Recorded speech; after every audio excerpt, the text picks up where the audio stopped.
So there've been a lot of interest with circulating markers in patients with metastatic disease.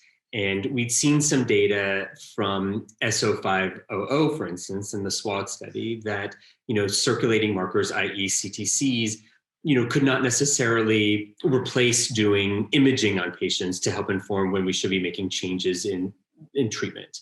At San Antonio this year, we saw a large pooled analysis where we saw the potential prognostic significance of CTCs, and then also the prognostic implications when CTCs are positive and then go negative, or vice versa. And I thought those data were quite interesting and quite compelling. And I think that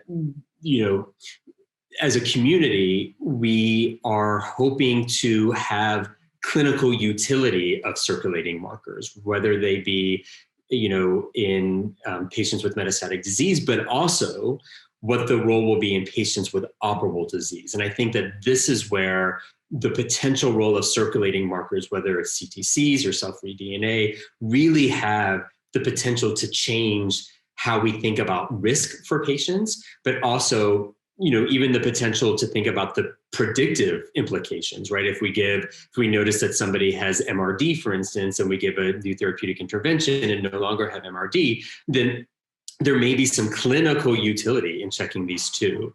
And I think that as these tests improve in terms of their depth and sensitivity, et cetera, there really may be a role for these, even in our patients with early stage disease.